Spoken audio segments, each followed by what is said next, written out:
Hi everyone, it's Adam here from DNF1. Just before we begin the podcast, I wanted to quickly share with you some exciting news. For this month, the DNF1 podcast is proudly sponsored by Manscaped. For the entire month of March, you can get hold of some great Manscaped products like this, and plenty more other great products on their website for 20% off and free shipping. Oh my god!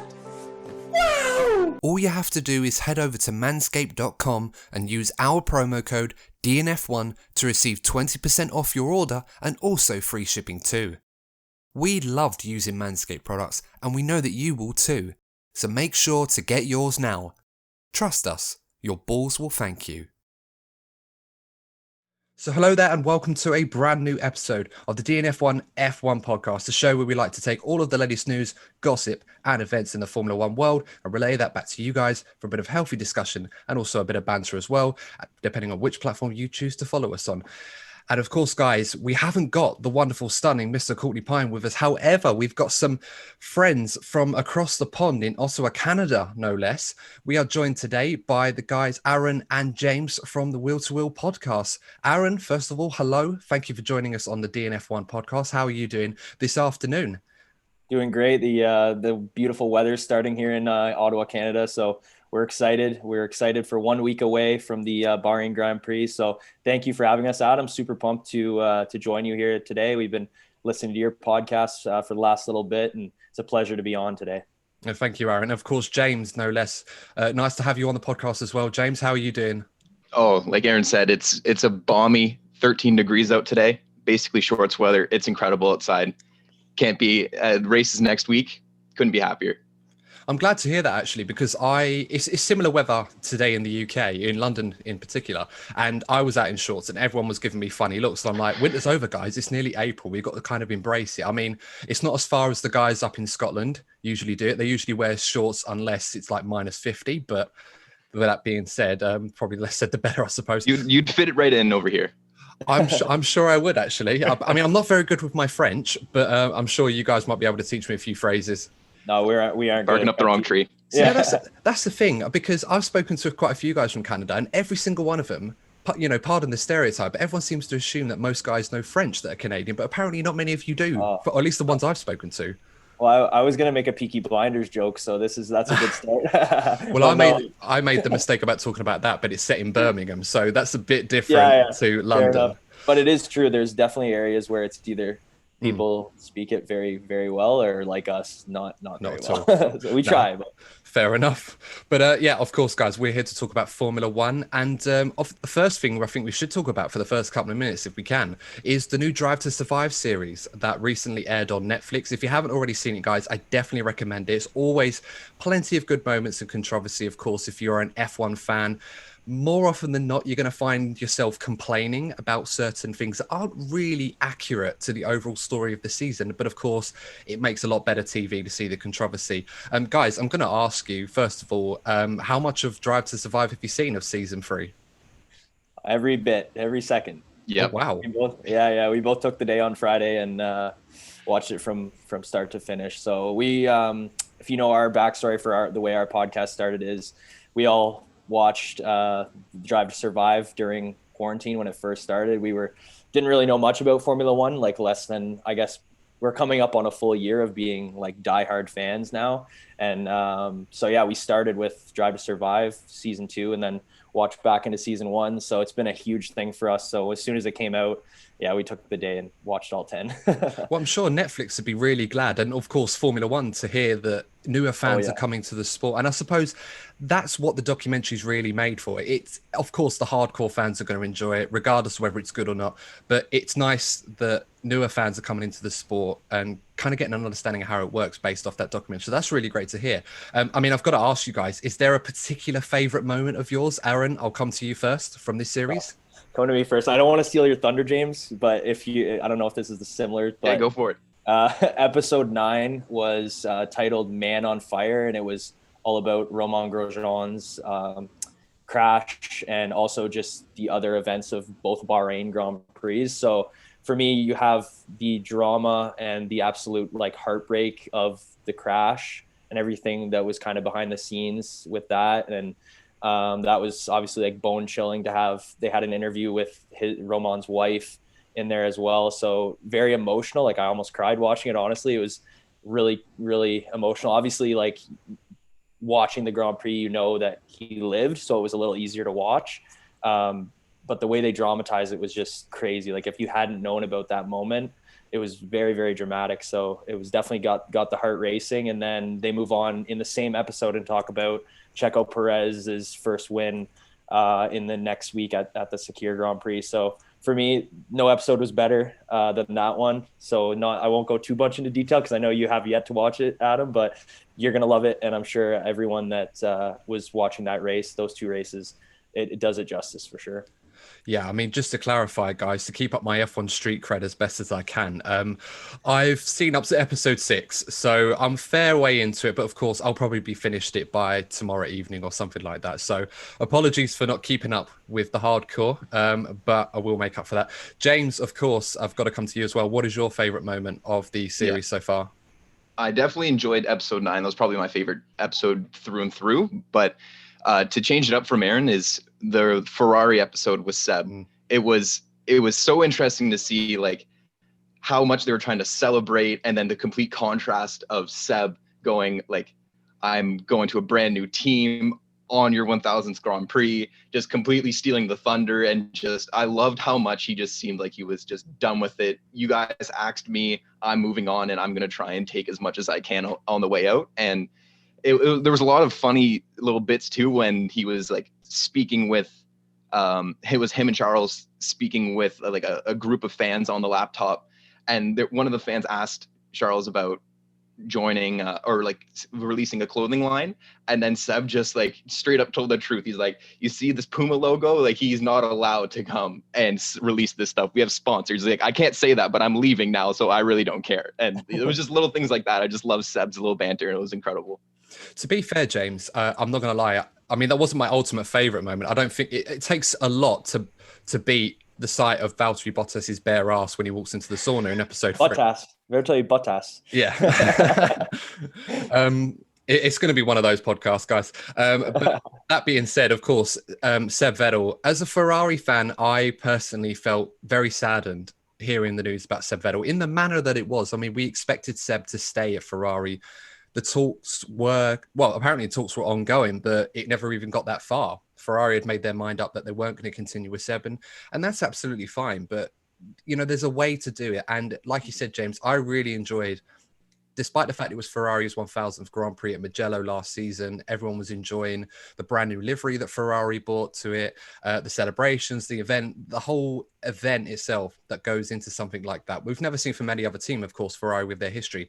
And the whole thunder was completely stolen from right underneath them when Seb had announced that he was joining Aston Martin next season. Of course, that was announced by Aston Martin themselves, or Racing Point at the time, which was triggered by Sergio Perez announcing that he was not going to be staying. So how the events obviously came to Seb announcing he was leaving Ferrari, we're not sure exactly what the correlation was, but you know, the timing could not have been more perfect as a big FU to Ferrari going on. And it kind of culminated in the sad story that was Seb Vettel's championship hopes that Ferrari is supposed to emulate the great Michael Schumacher never came to be. But I digress onwards. But no, that's great stuff. So, of course, guys, the main reason why I've got you here for the Bahrain Grand Prix preview now, it feels almost surreal now. The winter break is finally coming to an end. We've just had F1 testing at the same venue, no less. First things first, guys. Aaron, I'll come to you first on this one. What did you make of testing? Did you follow much of it? Did you enjoy it? Were there any surprises from anyone in particular? Yeah, I think it was super enjoyable. And just to go back to our talk about us coming in as fans of Drive to Survive, it's one of those things where you either take a deep dive after you watch that super dramatic show like we have done, and that's one of the things I never would have thought ever that I'd be catching myself watching winter testing for the upcoming Formula One season. But I did watch every single second of it. I got the F1 TV yearly subscription, so I was on for every second of it, and it was awesome. I think it was interesting for me as a first time watching the testing and seeing how it kind of works and the plans that they're following. And also just that you can't really dig too much into it is kind of one of the hardest things as a newer fan, is you can't dig too much into the lap times and stuff like that. But all in all, there was some awesome stuff that we saw from some of the teams. I was really impressed with Yuki Tsunoda. I think he was absolutely quick, and he was that car, that Tauri, looks really, really reliable. So I think they're one of the teams I'm definitely going to be pulling for this year. And Pierre and him are very likable drivers. So that was certainly a standout for me. For the rest of the teams, I know there was a lot of, kinks that are still going to be worked out when it comes to reliability and stuff like that. It was kind of unfortunate seeing Aston Martin going through those reliability issues so early. They had that really took that P3 of the constructors away from them last year, was their reliability issues. So I would like to see Seb do well this year in Aston. So if he can, if they can get that car to be a little more reliable, which is something we didn't really see in testing, I think it should be an interesting year for him. But all in all, I think the one thing that stood out was Yuki and the Red Bulls and the Tauris. They were quick, they were reliable, they looked balanced, and it was a really fun watch for the testing this year. I mean, it's a good point, because Yuki Tsunoda, particularly on day 3, where I think the Honda-powered cars really came alive, especially AlphaTauri, as you mentioned. There were so many doubts about Yuki Tsunoda, because coming from F2, a lot of promise, a lot of expectation from the Red Bull Honda fan base, if you like. And he almost came into it completely unknown. But towards the end of the season, you had Mick Schumacher and Callum Ilott really stealing the headlines, being the championship contenders. But Yuki really came into his own, impressed a lot of people, and he's really carried that into Formula One testing, particularly on the final day. I personally think this kid is a potential star. I'm not just saying that to pander to the Japanese Honda fans out there. I really do believe that this kid is something special. Not necessarily tall in stature, but certainly tall in talent terms, at least. James, got to come to you on this one as well. Anyone in particular in testing that surprised you? Not necessarily good, could be bad as well. Nothing really. Aaron, I feel like, covered it very, very well. The one cool scene from that weekend was just that sandstorm that they continued to drive through. That was pretty ridiculous to see, I'm not going to lie. But one thing to highlight would have been Mercedes not looking very Mercedes-like. But again, we were brand new. This is our first year watching it through year in, from the start of the season till the end. And one thing that I've seen on Reddit, all of those forums, is just don't believe anything. Whatever game of possum they're playing, like, Mercedes is going to be Mercedes when they hit the ground running this weekend in Bahrain. So I don't believe whatever act they're putting on right now, and I think they're just going to come out flying. I mean, that's possible. And, as a fan for so many years of the sport, I don't think I've seen a team really get over their woes quite the way that Mercedes do, especially as quickly as they do. I mean, you guys have been fans of the sport for such a short time, and yet you seem to know quite a lot about it already, which is always a good thing to hear. But I remember back to 2019, and this one hurts a lot as a Ferrari fan. Often they say it's the hope that kills you, and I feel Red Bull fans may feel this in a way in Bahrain this time next week. Of course, we'll have to wait and see. But I remember testing back in 2019, and in the first week of testing, Ferrari looked incredibly good. The car looked solid. It looked very good on the bumps. It was great in the high to low speed corners. And this is when they tested at Catalonia, where you got the whole range of testing. You could test the cars in all types of scenarios, not quite like Bahrain, but of course we'll get into that. And, after the second test, Mercedes upgraded their car to a degree. They brought out a B-spec version, and it was still not quite on the level of the Ferrari. And everyone thought Ferrari were going to be half a second quicker. I was very optimistic that Ferrari had somehow found a secret ingredient. Of course, that turned out to be the, let's say, slightly illegal engine, owing to the controversy that followed. But they ended up 5th and 6th in Australia and looked nowhere near the top team until towards the end of the season. But of course, we knew why. So, as you said, James, with Mercedes, you can never really tell about them until they roll out the car for the first race in Bahrain. I mean, if you're a Red Bull fan right now, you're probably rubbing your hands together thinking Max Verstappen could win the world championship. And we made a predictions video where I actually said, I think Max will win the championship, but I think Mercedes will be constructors champions. And, there's every chance that we'll go to the race this time next week and it's Hamilton first, Bottas second, or vice versa with Verstappen third.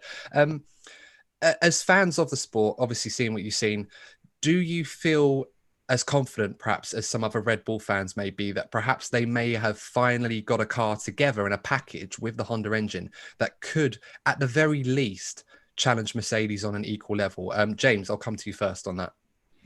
I feel like from how they ended last season in Abu Dhabi with that race win from the the pole position, P1, led the whole entire race. Like that is some building blocks to go off of. But to be able to put it together for an entire season against 7 straight time world champions Mercedes, it's such a tall task to be going up against. And I mean, if there is a year to do it, it would be this one where they have like a great second driver with Sergio, who has 10 years of experience. It's not like the previous 2 where it's just basically rookies being thrown into the driver's seat, trying to compare to Max. He has a legitimate teammate where they can sort of try to do some strategies where Sergio can give them an advantage in qualies and maybe actually give them some sort of strats to use both cars instead of just Max against the 2 Mercedes. So it is a potential year. It is it could happen, but like you said, the hopes are what kill you. And I just don't want any Red Bull fans to be getting their hopes up. Mercedes is a beast. They'd almost be too scared to get their hopes up. I think as a Ferrari fan, I could probably say to urge on the side of caution. And Red Bull notoriously have difficulties in translating a good car from the season before to having a good car this season. However, it seems like they might have ironed out those inefficiencies that they had from last season, where they had issues with rear end stability, etc., and really allowing Max to get the most out of the car until much later in the season. It seems that they look like they're in that position now where they may actually have it all together. Not to mention with the new regulations, may also be playing a favor to high rake cars such as the Red Bull and also the AlphaTauri as well. Aaron, would you share those same sentiments with James, or would you feel perhaps a little bit more confident that Red Bull may have got a car that could compete with Mercedes on equal footing this season?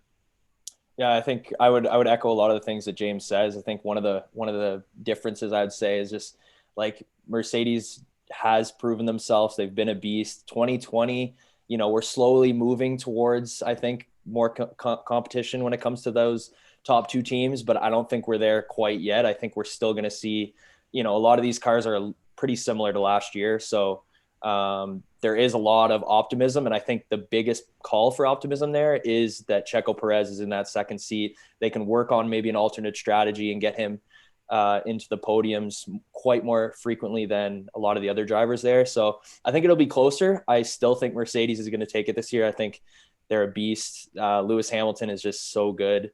And Bottas is again, he's still a talented driver. He's in one of the best cars we've ever seen in Formula One. So I think to say they're going to take a championship is a lot for a 1 year kind of transition.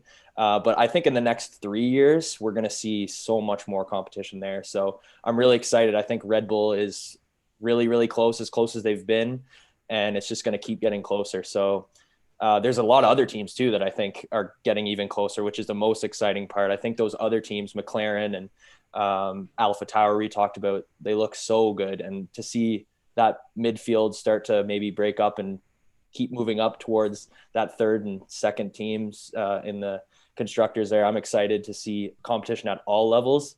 I think Red Bull will be more competitive, but all in all, I still think Mercedes will be taking it this year.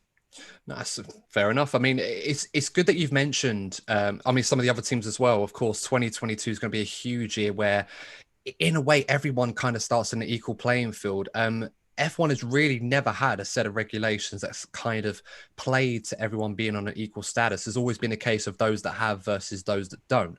And, that's going to be exciting to see. This season in particular, Red Bull and Honda, of course, and now that they're leaving the sport at the end of the season, sort of, they've kind of thrown everything at this project at Red Bull for this season. They've brought forward the 2022 engine to 2021. They've made huge upgrades. They're very happy with the progress that they've made on the dyno and also the chassis as well, we should mention, at Red Bull. They really do feel they're hitting their targets, and they do feel confident that if Mercedes are to find more pace and time, which we expect them to do so, in Red Bull's mind, perhaps at the very least, Mercedes will be level with Red Bull, not necessarily half a second quicker. And everyone's like, where the hell has that come from? Before we talk about some of the other teams, you both raised a really good point about Sergio Perez, how significant he's going to be as a number 2 driver. And over the years, we've seen many teams be successful, and the headlines are usually written about the star, whether it be Lewis Hamilton or Michael Schumacher or Sebastian Vettel in particular. But not a lot is said about the number 2 driver and how significant a role they play. Aaron, I'll come to you first on this one. How big a season will this be for Sergio Perez? And how much of an impact do you feel he will make at Red Bull? Do you feel it'll be one where he will play the rear gunner to sort of fend off Mercedes, or Red Bull can use him for strategy purposes to unsettle Mercedes to help Verstappen? Or do you think Perez will have more of a predominant role, perhaps even challenge Verstappen on the odd race and may unsettle the team a little bit, trying to battle for supremacy? Yeah, I think it's going to be super interesting because looking at Verstappen first, when this guy finishes a race, we know where he's going to finish. He's going to finish in that top three. He's an elite driver. A lot of people say, James and I have had many conversations about it, that, you know, he's probably the second best driver on the grid behind Lewis Hamilton. And, you know, we'd all love to see him in a Mercedes against Lewis, but that'll probably never happen.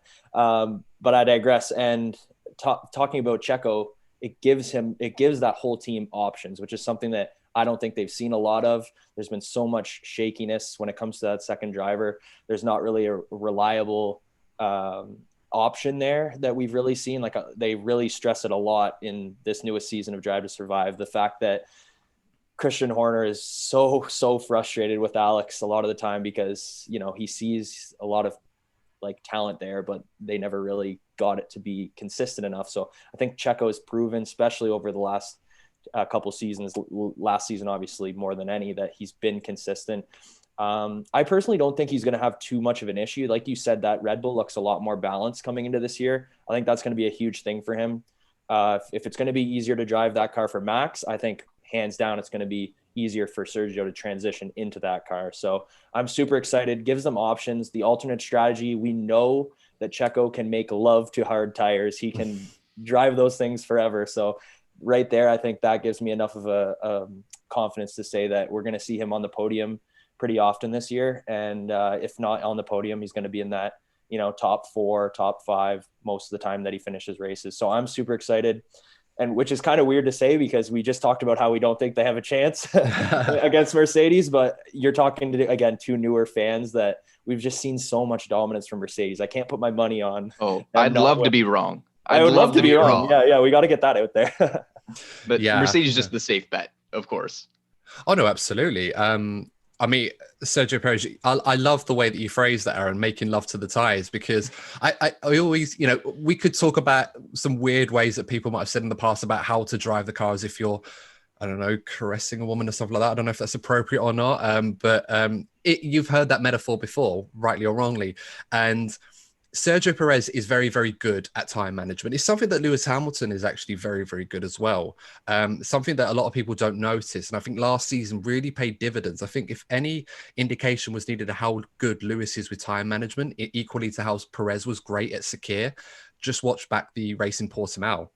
And also Mugello as well. The way that Bottas really struggled. Turkey, yeah, of course. The way Turkey was like them till the end. They were both on their last little tread on those intermediates. I think they were still on intermediates, but they were. Yes, yeah. They were head to head there, and that Mercedes pace I think pulled Lewis ahead. But that was exactly what you're talking about there. They were just and that was the strategy, because if they decided to pit earlier, then obviously it may have ended up being a Ferrari 1-2 of all things, but probably not, because Lewis would have had plenty of time to catch him anyway. But I digress. James, I've got to come to you on Perez as well. How big an impact do you feel he will have this season at Red Bull? Yeah, I think over the course of the entire year, he's going to have a massive impact towards the whole strategies that they can provide. And just as the constructors, like as a team standpoint as well. Because again, if you look at the standings, it's just Max against the 2 Mercedes. Like that's what it's been. They haven't really had a complete driver lineup, I think probably since Ricciardo left in like 2017. Like, so now they have a strong driver lineup, and if all these improvements on the car are true, they have a nice car to go underneath them. And I think for Sergio, they're gonna be some growing pains for the first few races of the year. I feel like that going from a team that he literally saved a few seasons ago, this family to him, going to a brand new team where he's kind of just on a 1-year contract and a brand new car, et cetera. There's going to be some growing pains. And I think over probably 4 or 5 races, you'll see some inconsistencies, but then again, over the course of the entire season, I think he's going to pay dividends for this Red Bull team by getting him out of a different team, not promoting anyone who wasn't ready inside their Red Bull program. And I really think he's going to do some great things for that Red Bull team. And again, I would love to be wrong and say that Mercedes is winning. I would love to see a final race of the year where nothing has been decided. That would be incredible. I think that's what we want, a battle to the end of the championship. We sort of had one to a degree in 2017 and maybe more so in 2018, but they obviously fizzled out for different reasons. As a Ferrari fan, I prefer not to remember those too fondly, or at least we had the battle for P3 we did this season, so we got a little taste of it, but we want that to be number one. The battle mostly has been in the midfield in F1. And if I'm honest, I think I'll make a bold prediction and say that's where the interest is going to be. We'll talk about those in a bit. But I'm going to push you for a prediction now on the Bahrain GP, because it seems like we're all agreed it's going to be a battle between Mercedes and Red Bull. So, Aaron, give me your top three. Oh, you're in top three? Okay. I'm going to give my little prediction first on the overall race. So I think we talked about Checo a lot today. This has been going through my mind a lot. That alternate strategy he's going to be able to give. I think we've seen him be not lackluster on Saturdays, but his qualifying hasn't really been his strength. But Sundays, he's a beast. Not to mention the last two races at Bahrain, that circuit, he took his first win and he was in line for a podium before his racing point blew up in the back end. So I think we're going to see him. He'll probably qualify. Maybe I'm going to say top 5, and on that alternate strategy, he's going to nick a podium. So I'm super excited. I think that'll be my first prediction. So I'll say Perez P3, Max P2, and Lewis P1. Controversial. Probably depends who you're asking, to be honest. James, I've got to come to you next. Yeah, I'm going to get the boring answers out of the way. I think Lewis is going to win it. And then Max is going to be right behind him. But I'm going to go just for an off the board pick to round out the podium with Lance Stroll. Oh, I love his helmet with that Aston Martin. It blends in so nicely. The wings coming off the side. I think he's just going to take that helmet with the confidence it gets and just fly right into a P3. I'm super excited to see what this team can do. And I think he's just like how Lando came out of the gates last year. I think there's just going to be a shock to start it and maybe a bunch of reliability issues, whatever the case may be. But I think Lance might come in and scoop up that third. Wow, that is a pretty impressive prediction. I mean, it will certainly be a great race if it comes through, James, but I admire the confidence in Aston Martin. And Where's your Canada flag? Where's your Canada flag in the background, James? Come on. So obviously not that confident flying the flag for Lance, but no, do you know what? I'm a fan of Lance Stroll. Not just saying it for you guys, but I do rate Lance Stroll quite highly. And I feel like in the last year or so, he's really shown his quality. I mean, his junior career is very impressive. And, he's won multiple championships in junior careers. And I feel like not a lot of people give him credit, especially the financial backing that he's had. Of course, you all need financial backing, and it's a lot easier if you already have that rather than requiring sponsorship. But you don't just get to Formula One having money. The closest probably was Ranganathan, but that's a story for a different kind of episode for those of you fans of his work. Not many, but more meme-worthy than anything else. But I mean, my top 3 in particular, I'm going to be the controversial one here. I've seen the pace from Red Bull. I've run the numbers. I'm that boring with the tires and everything else. And from what I can gather, if Mercedes are to make that step forward that they need to try and be the top team, if it happens in Bahrain, that's going to be incredible. But I wouldn't rule it out. But I'm going to go with Max to win. I think he's looked very comfortable. That Red Bull's looked very, very strong, very impressive. Even when there were times when I think when he set one of his fastest times on the third day, he went really wide at turn 11, and he was still able to set a purple sector. He was able to keep it nailed on, and he just looks so confident right now, Max. He looks very happy in that car. So I'm going to go with Max to win. I'm going to go with Lewis second. I do think Mercedes are a lot closer to Red Bull than people think. I don't think they're half a second or 3/4 of a second off the pace. They're going to be close, but I would say that car, they're still going to take some time to find out how to get the right balance, how to set it up properly. It's there. I think Mercedes just need to find that ultimate setup, as they did a few years ago. So I'll go with Lewis second, and I'm going to say Checo third. And the reason why I say Checo third, I feel like there's going to be an alternate strategy of some sort, like as you mentioned, Aaron, with Checo, and it's going to force Mercedes to try and cover him off with Bottas, but I don't think that's going to work out as well as they'd like, and I feel like Bottas might struggle with the tyres towards the end of the race.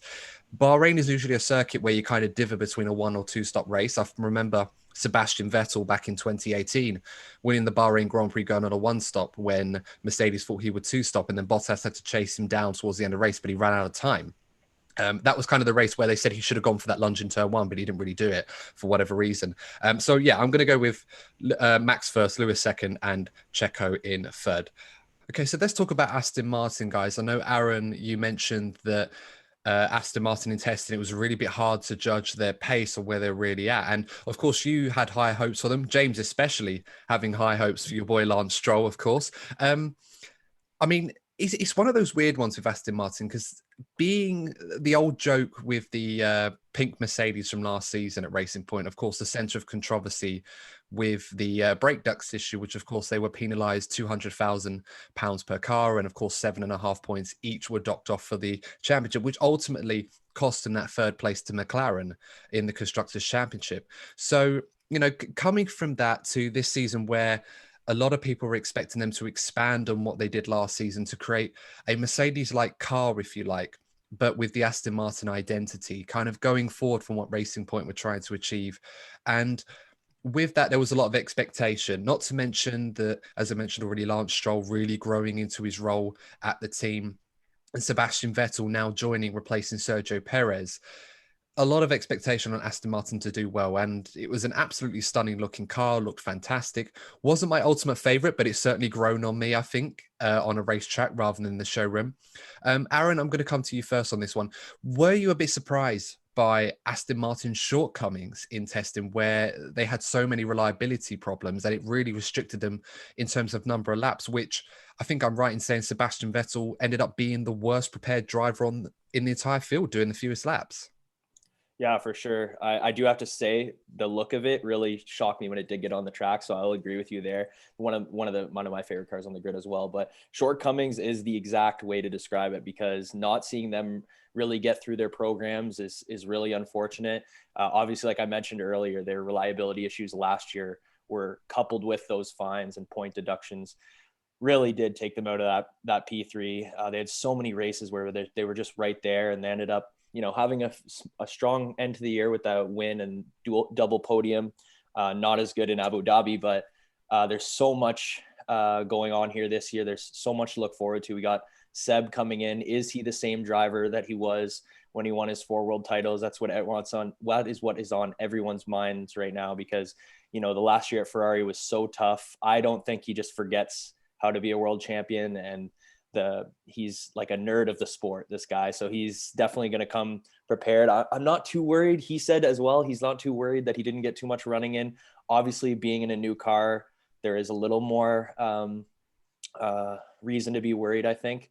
But he's been in this sport. He's been around. He knows how to drive. So I don't think for him, it would be as much of a worry as if he was, you know, a rookie or a newer driver. So I still think he might have a slower start to the year, but all in all, I'm expecting some really big things for Aston Martin. On our podcast, we did our predictions all the way through, and I believe I had them in 4th in the constructors. So I expect big things of Sebastian this year. James and I both have a bet in this year that he's going to win a race. So hopefully that comes true, not only for the wallets, but also just because it would be really nice to see Mr. Vettel up on that top step again. I think he's one of the most interested characters in the sport, and I'm really excited to see what he can do with our boy Lance Stroll. As you mentioned, Adam, he's got so much talent that we're finally being able to see with that pole position last year, and he was leading races. He had some really good moments. He's also had some really tough moments. He's still only 22, which is something a lot of people don't think about. Even myself, he said he was 22 in the latest Drive to Survive season. He said it to the camera, and I was like, for some reason, I thought he was older than myself and James. Like for some reason I thought he was older. So he's had some moments of learning. Hopefully he's learned from them over the past couple of years. I think they're going to be a cool team to watch, and they look good out there. So hopefully if they can fix those issues with reliability, we're going to see some big things. Yeah, absolutely. And, you know, Lance did get some performance running in, so there was a reasonable indication that you could get on where Aston Martin were. I don't think for a second that, despite my prediction where I kind of lowballed them a little bit and put them sort of around, I think 5th or 6th, I can't remember. I know I did it last week. It was around about 5th or 6th, but that midfield is going to be so tight where a 10th of a second here could be the difference between qualifying 13th and 5th. It's that tight in the midfield. And Aston Martin were a team that I had a lot of high expectations for. They had a very good base or foundation of a car from last season. How they come about that, of course, the jokes write themselves almost. I'll leave that to the followers and listeners to decide on that one. But I was worried about the reliability. I was worried about the issues, the lack of running that they have done. There's such few opportunities to do it now with testing being shortened and condensed the way that it has been this season. It does worry me for Aston Martin that they may, as you said, Aaron, like last season, they were by far the third best team. I think we can all agree, despite McLaren coming third in the championship, and deservedly so. If it weren't for, you forget the penalty that they received over the rear brake ducts. If they had the reliability and they didn't lose out on podiums. I mean, we mentioned Checo Perez winning the Sakir race. He had a nailed on third place in Bahrain and he lost that because of an engine failure. Lance Stroll's a few crashes, one particularly at Mugello, issues with the car there. And of course, a few errors here or there. And Perez obviously having issues early in the season and not forgetting he missed 2 weeks of the season because of COVID, and Lance as well missed out on COVID, the Eiffel Grand Prix at the Nürburgring. If it weren't for those things, Racing Point would not be still trying to get that third place. And they'd be very confident with Aston Martin, perhaps looking ahead. With that being said, right now, I don't know if Vettel is going to struggle. I'm a bit concerned that he might not be fully ready. As you said, Aaron, he's a full-time world champion. He doesn't forget how to drive a Formula One car. And it was clear as day last season as a Ferrari fan that car just had so many issues with it that it was amazing that Charles Leclerc was able to get the performance out of it that he could. Seb's not really that kind of driver. I think he needs something to really work to his strengths. And so he doesn't have to try and drive around a car's faults. He can just get on with it and deliver the results. James, we said a lot on Stroll already. And of course, you're emphatically very confident in his abilities. And I admire that because I do think Lance has got it in him. But if I may, let's mention Seb Vettel in the Aston Martin. Do you feel that Seb is going to be in a good position to perhaps get the best out of this Aston Martin and we see a return of the old Seb, more the Red Bull Seb than the Ferrari one maybe? Or do you feel that his woes may continue for a while yet and perhaps we may see more of the old Seb later on in the season? Yeah, I personally think we're going to get that Red Bull Seb back. Looking into that Drive to Survive episode, how things fizzled out with Ferrari. He was just out of it, mentally checked out, ready to move on. And then once he did finally sign that new contract with Aston Martin, you could see that smile come back to him, the jokester that he is on and in the paddock. And it really seemed to revitalize him. And I'm pretty sure he signed for term as well. So it's something that he's signed on for many, many years to come, where it's something that he believes in. And I think he's going to come to that first race with a whole bunch of energy, ready to go, and going to, again, see that 4-time world driver champion that we all know and love. It's just like you've mentioned and highlighted, it's just that question mark along the reliability. They had put themselves in so many good chances last year, Racing Point, where either they crashed and like literally ended up on their heads once with Stroll having like climb out the side of his car, or it's just the engine completely crapping out on them. So I feel like it's definitely, we're going to be getting a new revitalized Seb, and I think he's going to be coming back swinging. I have high hopes on him. I have a few bets on him for this year coming up. So I definitely hope, like Aaron said, for the wallet, that he does place well and maybe even gets that one race win. So whether it's on merit or if it's a few other drivers, constructors crapping out that race, we'll see. But however way he does it, I don't think he'll care if he's on the top step. No, absolutely. And neither will anybody else, with that being said. I mean, Seb is a great guy and has grown to be one of my favorite drivers in the field, despite the fact that he's not driving for Ferrari this season. But, with that being said, it would take an amazing race, I think, if Seb was able to get that win. And I don't think he's far away from being at that level where he can compete for wins, but obviously it's going to take a lot, I think, with Aston Martin. Reliability is going to be an issue. If they can get on top of that, they've got a pretty sound car underneath them. I don't think anyone can deny that, but fingers crossed for them. We mentioned Ferrari a few times. Let's talk about them. Arguably the team that not a lot of us really know, like last season, if Ferrari are hiding their true pace or if they are where they've shown in testing. Last season, we ended up, or Ferrari fans in particular, ended up swallowing that bitter pill, realizing that the pace that Ferrari showed in testing was in fact the real deal and they weren't hiding their pace. This season, a lot of expectation and pressure on them to sort of fix the issues with their car where they can. Of course, the limited two-token system really prevented them from overhauling that car, but they did a lot of work on it nonetheless. And of course, the engine issue, the engine that brought so much controversy last season following the FIA investigation on fuel flowing and the rules with that. This season, of course, they have revamped the engine. They have basically made a brand new one for this season. And they're hoping that it, reaches expectation. They're quite happy with what they've seen so far on the data. The car itself was good, but wasn't spectacular. And perhaps that's what we were looking for in Ferrari. We were hoping for the spectacular. Whether that was realistic or not with the restraints they had, we don't know. But James, I'll ask you first. Do you have any confidence that Ferrari could be at minimum fighting for the kings of the midfield battle? Or do you feel that they may still have those struggles that they suffered from last season? Where do you feel Ferrari are going to be this year? It's so hard to say with the performance they gave us last year. It was just tough to see race in, race out. It was just head shaking, whatever you want to call it. It was just terrible.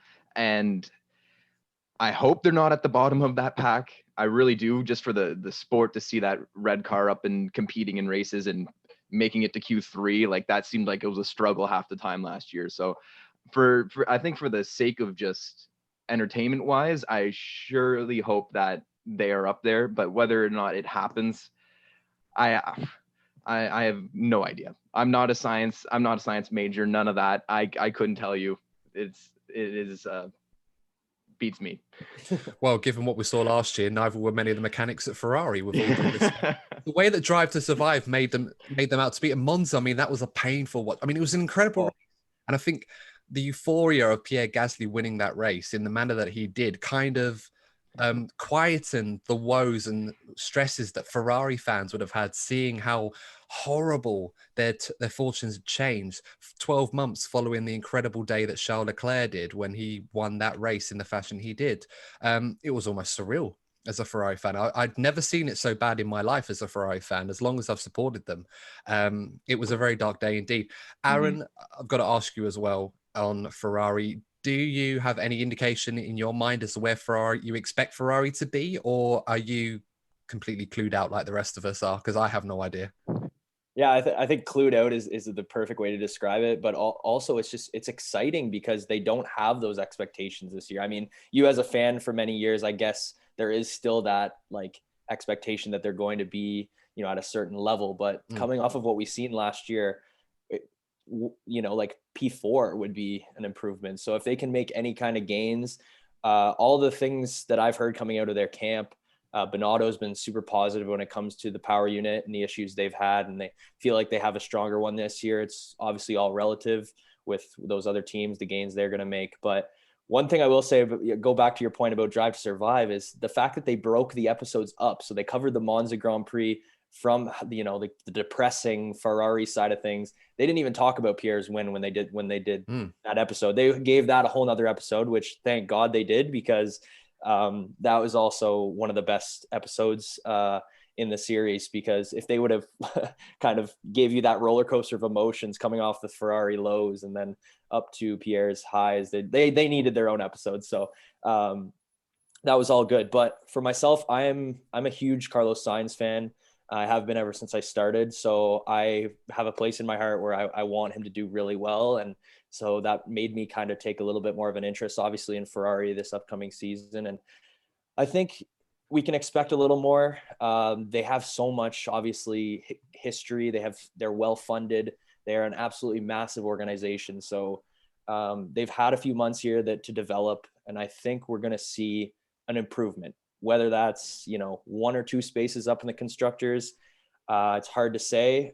Who knows? We could see them fighting for that P3 in the constructors. That would be, as James mentioned, the absolute dream to see that. But all in all, I think they're going to be more competitive, which is exciting. We've seen Charles's skill. He did way more than he ever should have last year. And I'm sure you were happy about that, at least Adam, last year. But two young drivers, there's a lot to be positive about looking forward, and it seems everyone in that camp is pretty positive, which is good.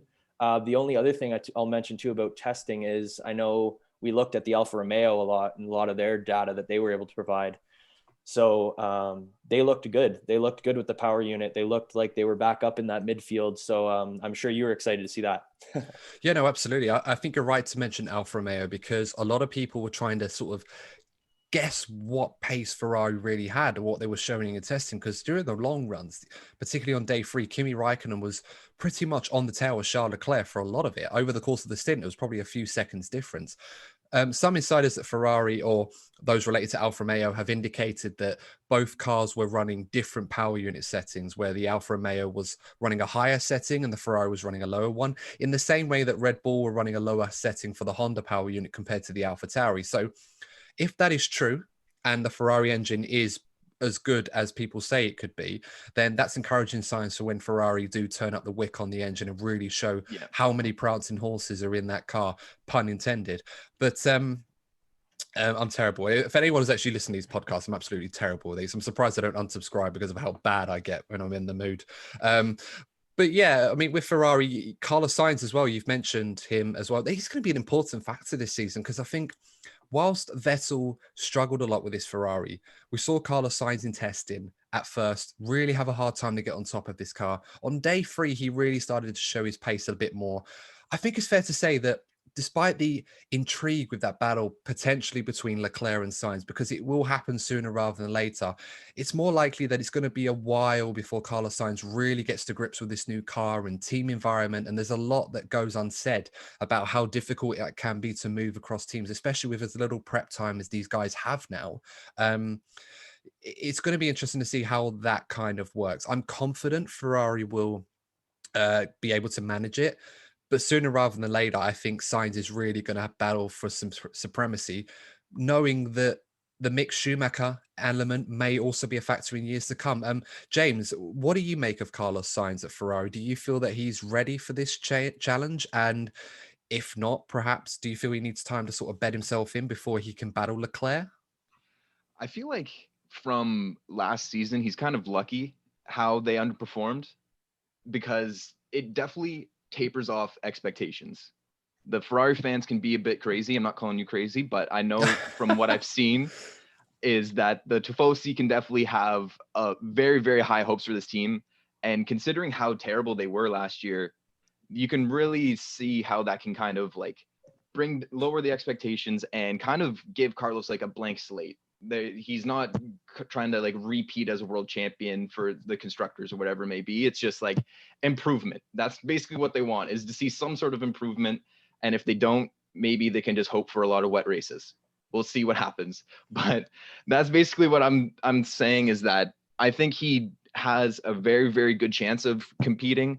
But with Leclerc, how he performed last year, outperformed Vettel. Like he looked like world class in that car that they were driving. So it's really, really exciting battle to see coming up. But personally, I think Charles, with his experience and the longevity of his contract, that like he's so comfortable now inside that Ferrari family that I think he's definitely going to be head and shoulders above what Carlos is going to end up doing this season. Yeah, no, absolutely agree. And, you know, a mega talent that Charles Leclerc is up there with the likes of Verstappen and even Lewis Hamilton to a degree.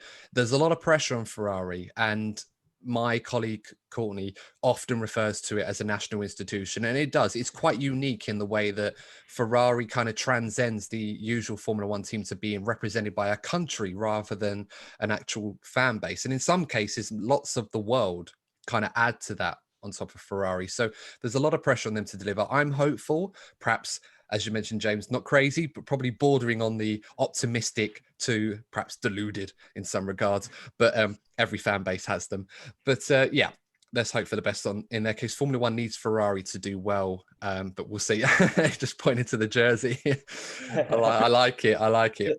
I think deluded only counts if you make prancing horse puns on your podcast. Well, Fair play. To be fair, I kind of deserve it after that one. So, Yeah. I mean, you think that's bad? You wait until I've got in store for when I appear on your podcast next week. So, oh, we're excited for it. Well, like race and those puns coming up next weekend. I don't know how I'm going to sit through. I've got a whole repertoire of them for you, James. Just you wait and see. And well, you introed the podcast by saying that we're here for the banter. So this is that's a classic UK term that we love to use here as well. So there's not enough banter on this podcast. I feel like that's kind of my fault on this one. Courtney brings a lot of it. So it's kind of my job this year to kind of, so any guests that come on, just feel free to rip into it. It's absolutely fine.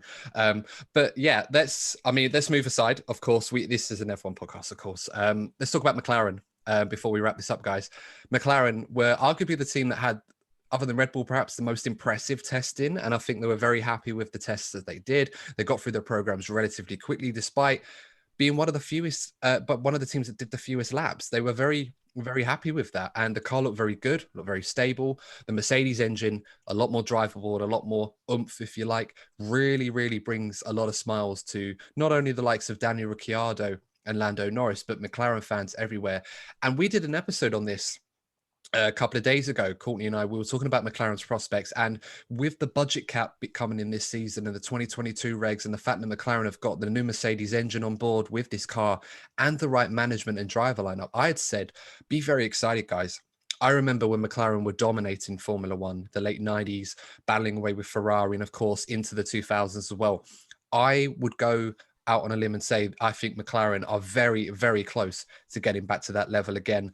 Aaron, what do you make of McLaren's testing and predictions for the Bahrain Grand Prix? Do you feel that they should be as excited as I am for them, or do you feel that perhaps the rest of the midfield will raise their game and that McLaren will be in a clear fight in the midfield again this year? Yeah, I'm super excited. I think for me, it goes back to last season, and what you mentioned too with the testing is they show up, and what it appears to me is they show up, and as you in the UK say, job done. They get the job done, and they just kind of like do their thing. They've had a lot of races last year where their strategy is what won. They didn't have the pace, and they had this amazing strategy with their two drivers, with Carlos and Lando, that they had some amazing showings where going into the race, I was saying to myself, you know, let's get the drivers into the top 10. Let's get those points finishes. And that's what they managed to do all of last season. So with obviously Carlos leaving and Daniel coming in, we've got a proven race winner, 7-time race winner, one of the best drivers on the grid when it comes to having experience, being fast, taking risks. And he's just going to show even more to Lando. He's going to show another side of the sport to Lando, I think, too. So I think I'm excited to see them, how they work together. It'll be interesting to see how they work their strategies now that they do have like a race winner. So is he kind of going to be the team leader, the first car that they're going to maybe push to get into the podiums, into the race wins? Or is it going to be more like last year where there was a lot of, you know, they let Carlos and Lando go out and do some battling on track. There wasn't really a clear one or two. So I'm super excited. I think with the Mercedes power unit in that car, like you mentioned, not only for this year, but, you know, I think there'll probably be a little bit of growing pains from that. They're going to have to figure it out. They're going to have to figure out what they do like about it. They've looked really good in testing, but I just think for years to come, as you mentioned, the dominance in the early 90s that we saw was impressive, and they've got the driver lineup now. I think Lando is one of the most underrated drivers on the grid, especially looking back. You know, he's only been in the sport for a couple of years, but he's made some impacts with a car that, you know, maybe shouldn't have always been in and around the podiums and into the points. So I'm super excited, and James and I are definitely McLaren fans. So if you're asking us, we're definitely pulling for it, deluded or not, as you said, delusional or not. We are very excited for this season, and I think I'll be honest, I think a slower start is expected. I'm not expecting too much. But as we've said on our podcast, a McLaren race win 2020, that is my prediction. So at least one race. 2021. Sorry, 2021. Yeah, 2021. I was going to say they'd have to do well. I don't think anyone's that fast in reversing time since Superman, for all the geeks out there. But nonetheless, yeah, I agree. I think McLaren look very, very strong. Testing, I think they look very good. I think they're actually going to be very quick out the gate. I would not be surprised if they, I mean, they probably won't challenge for a podium if Red Bull and Mercedes are as comfortably ahead of everyone else as people think they are. But I think the gap is going to be a lot smaller. And I think McLaren look like the team at the moment that's going to be leading that midfield charge. They look well poised, despite what seemed to be difficulties in trying to, change things on this new car. Because let's not forget, they had to abandon the use of being able to have the tokens in exchange to accommodate the new Mercedes engine in the rear end of the car. They really were held back by this change. The FIA allowed them to do this, so they were quite limited on what they could do. So, McLaren overall, they look pretty good. As I said, they had issues accommodating the engine, but they were able to get on top of that quite quickly. And it does sound really, really promising. James, I'm going to come to you as well. Do you echo Aaron's thoughts on McLaren? Do you feel that they could do very well this season, or perhaps even better, maybe get a win or two? Yeah, I'm fully on board. As Aaron said, McLaren was the team that we adopted when we first started. We had a blank slate. We could have picked any team. I saw when Ricciardo signed, that was the final nail in the coffin. We needed to join McLaren's side of it all. It was just the perfect marriage. There was like a team that wasn't quite at the top on a nice trajectory with Daniel Ricciardo, just perfect. Anyways, but besides that point, I think like their lineup improved, and like you said, the Mercedes engine, having that come back into play. And I think they had them in the past before for a long period of time. So maybe they can get some more synergies out of that. And last year they had like an extremely fast start. I don't know if they're going to have quite the same as all those little tweaks that you've mentioned to fit in that new Mercedes engine, Adam. But I definitely think that this year they're going to be the bona fide third without all the struggles that Racing Point, now Aston Martin, had last year. Like I believe that they're going to be doing it strictly off their speed and not from the misfortunes of what Racing Point had to go through last season. So like I have really high hopes with the improved lineup.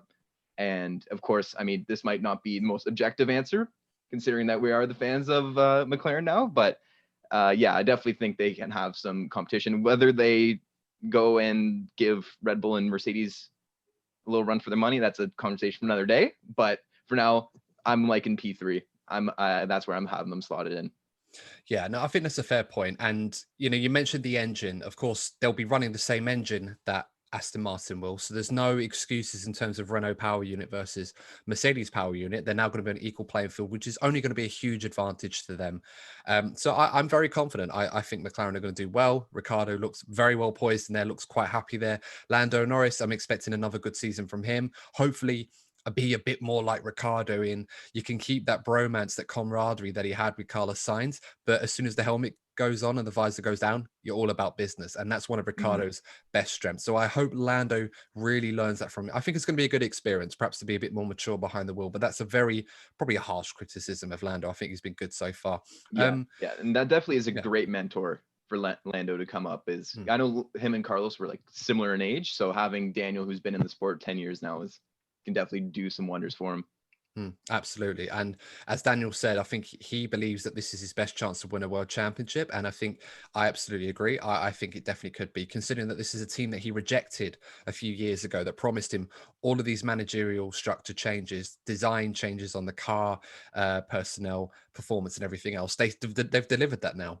But now they've got to take that final step into becoming a front-running team. And I feel that could be literally a year or two away, or maybe next season, depending on what happens with the rules next season. The final thing before we wrap this up, actually, let's mention Fernando Alonso returning with Alpine. Now, Esteban Ocon last season was okay, grew into it towards the end of last season. Going to be a lot of pressure on him to deliver, but he may be in a position where, with Pierre Gasly potentially looking for a drive next season, that Ocon may have to really pull his socks out in order to deliver and stay in that seat next season. But let's talk about Fernando, of course. How excited are you guys to see the two-time world champion Fernando Alonso back in Formula One? And also, do you feel that Fernando, as we saw hints of in testing, will be able to show the performance that Fernando had just before he left? Or do you feel that perhaps it might be similar to Michael Schumacher, where there are moments of good driving and brilliance like the old days, but not quite the level we were hoping for? James, I'll come to you first on that. Yeah, it's kind of tough for us. You would be a much better expert considering that you've seen him drive in the past. Like we haven't seen him drive live. I think he was doing IndyCar last year, so and to do. He'll do a lot better than that. I will say that much, because he didn't even qualify for it last year, didn't he? So yeah. So, and like the comparison to Schumacher, I'm pretty sure the span of time between when he left and came back was much greater. So maybe he has a little bit of, I don't know, just little consistencies or a little muscle memory back in the car. But yeah, we haven't seen him. I don't really know what to expect from him. He's quite old. I think he would be the oldest driver, either him or Kimi at this point. But and so like in terms of expectations, not much, but I am excited to see some like there was one thing I remember seeing was Kimi and Fernando both raced with Mick's father, which is Mick and Max's fathers, which is just crazy stat to consider how long they have been in this sport and providing results. So if he has the mental state, and if he's still good physically, I don't see why he couldn't give the same results that he has done in the past. Maybe not quite a world championship, but maybe he can give some good results some weekends. Yeah, I don't think Alpine will have the car to provide that this season, but he's banking on next season when the equalizer, the new rules will really play effect, and that will be Alpine's best chance. How about you, Aaron? Yeah, I think it's interesting. One of the things I always think about when I look at Fernando Alonso coming back is, at the end of the day, what we want in Formula One is the best drivers in the world in these 20 seats. And you can't argue with the fact that this guy is one of the best drivers out of Formula One car, you know, 2-time world champion and been around the sport for a long time. So you can't deny that there's going to be a lot of knowledge that he brings to the team. We'll see if his pace is still there. I don't see why not. The testing went very well for him, considering his injury that happened to him a couple months ago or last month. And I think expectation wise, it's really hard. I personally think that Ocon is going to pull his socks up this year. I think we're starting to see some confidence building with him, especially towards the end of last season. So I'm expecting big things from Esteban, and James and I both in our predictions for this season actually have Esteban Ocon finishing higher in the standings than his world championship teammate Fernando. So again, that could be just a little bit of us not actually knowing because we haven't seen him race live. We're excited. Or a lot of it, yeah, could be. But we like to think we know a little bit about the sport, but we can't be too confident here. But all in all, I'm just super excited to see him come back, because like I said, we want to see the 20 best drivers in the world in those cars, and you can't deny that he's going to be one of them. So. Yeah, no, absolutely. Well, you're in for a treat with Fernando. He's definitely box office on and off the track. So definitely look forward to seeing how that goes. And in a way, Ocon may have to beat Fernando this year in order to keep his seat, with all of the rumors going around the paddock. But I think that's all we've got time for, guys. So, first of all, thank you so much, both of you, for joining us on this podcast. It's been a real pleasure having you on, and definitely a great discussion as well. Certainly enjoyed that. Guys, of course, if you want to check out Aaron and James on the WheeltoWheel podcast, I will leave a link in the description below to check out their channel on YouTube, but of course check out their podcasts on Spotify as well. It's a really good listen, and you certainly won't regret following them on social media as well. But of course, guys, don't forget as well, for the month of March, we are sponsored by Manscaped, so make sure to use the promo code DNF1 to get 20% off plus free shipping on your order. You will not regret it, I can guarantee you. As they say, your balls will thank you. And that's not one of my puns, that's one of their puns, guys. So you have to thank them for that. But as always, guys, if you've enjoyed the episode, make sure to like the video and also subscribe to the DNF1 channel, and also follow us on social media too. But until then, guys, this time next week, we are going to be underway for the season, so cannot wait. It's absolutely going to be a barnstormer one. But until then, guys, stay safe. Thanks for tuning in, and we'll see you in the next episode of the DNF1 F1 podcast. Take care.